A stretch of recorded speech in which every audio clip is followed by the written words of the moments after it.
Hi everyone, this is Aaron for Zollotech, and this is a review of iOS 6. iOS 6 has been out sometime for developers, but not out to the public until today.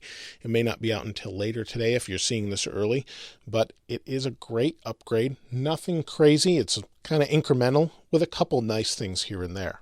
The first major thing they've updated is Maps. No longer is there Google Maps, there's just simply Apple Maps with built-in turn-by-turn navigation on the iPad and the iPhone. It does talk, navigate, and this allows you to swipe between different things. This is actually a route I picked up between Rochester and Syracuse. You can go out, zoom out, and there's that very interesting flyover that Apple's been touting. We'll go to the Sydney Opera House and I'll show you that real quick. We have a bunch of information about it using Yelp. Tells the address, tells the phone number, has reviews, photos. Pretty nice. It's really quite a nice little update. You can zoom right into the Opera House. And if we hit this little button here, that's for flyover, the little buildings button, and it brings us at an angle. We can zoom around or spin around. We can go right down almost to the ground with it. It's pretty neat and pretty amazing, but is only available in major cities right now, but really neat and something that I think is a great idea and nice to see. We also have the ability to search for different things such as supermarkets. You can see I did that here before. We'll search for supermarket and it finds all the supermarkets in the area and we'll show you the rating as well. And you can get directions to here and from here. Really nice interface, very simple and intuitive. One of the other major updates they've done is to Siri. Siri now does sports, it does restaurants, and also movies. There's really not huge updates, but let's try an example anyway. What was the last Buffalo Bills score? Buffalo crushed Kansas City by a score of 35-17 last Sunday. So you can see it works great. It works the exact same way on the iPhone as well as does Maps and everything else. One of the other updates is to Facebook, or really more Facebook integration. If we scroll down here or pull down the notifications, we can tap to post, tap to tweet. Nothing huge, but it's there, and it's a nice little touch if you use that to post a lot. There's also an update to FaceTime on the phone for cellular. That only matters if you're not on AT&T, because if you're on AT&T and have a grandfathered unlimited plan like I do, they're not allowing it right now. Hopefully that'll change in the future, but right now that's the way it is. We also have Passbook. Passbook is a great idea. It's to hold all of your passes, such as Starbucks cards and Target cards.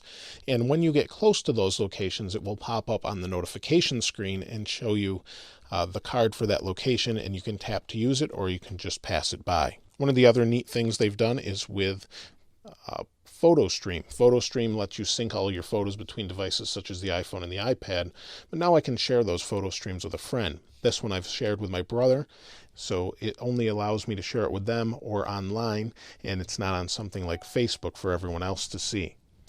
If we go down to the bottom right, you can see it has comments. You can comment just like you could on Facebook, but only it's between who you share it with. I would assume you'd use it between good friends and family members mostly, but it's a nice little addition. I don't know how many people will use it or know that it's there though. Accessibility has been updated to allow locking out of apps, locking out of things such as touching the home button. If you're using this with a small child and you don't want them to hit that, it does some neat little things like that. That's been updated. Mail now has VIP boxes on the iPhone or the iPad. You can go here, you can see there's VIP if you want to flag an email as a VIP email address. There's mostly little tweaks as you're seeing. One of the other updates I think that's really neat, that's not really mentioned, is Do Not Disturb. Do Not Disturb stops you from getting notifications. If you get a call in the middle of the night, it won't ring. It'll just let you know in the morning. But if that person is trying to get through and they call within a certain amount of time, it will notify you and will ring your phone. So it's a neat little option and something I will definitely benefit from. Now, the other things really are very minor tweaks. There's over 200 tweaks overall. One of the things has to do with the actual UI changing. You can see here it's now black. It looks really good, just different colors. And this little dial here is kind of like real metal. If I move it around, it actually changes using the motion sensor. It changes the image to look as though light was reflecting off it. It's pretty neat, but not anything that's anyone's going to really probably notice too much. Overall, iOS is great, I think, but it's really incrementally updated this time. And the UI is getting a little bit old to look at if you've used the device like I have for 5 years. But for the majority of people that haven't, I think it's still pretty fresh for most people, and this update will be something they're very excited about. However, if you're a tech enthusiast, Android Jelly Bean might look a little more enticing to you, as may Windows Phone 8. So I'd be curious to hear what you have to say about that. Maybe it's something you're sick of and you want to try something else. And I would encourage that if you're sick of it. And you may find that you still like iOS. You may find you don't. But either way, please place that in the comments below. If you haven't subscribed already, please go ahead and subscribe. As always, thanks for watching. This is Aaron. I'll see you next time.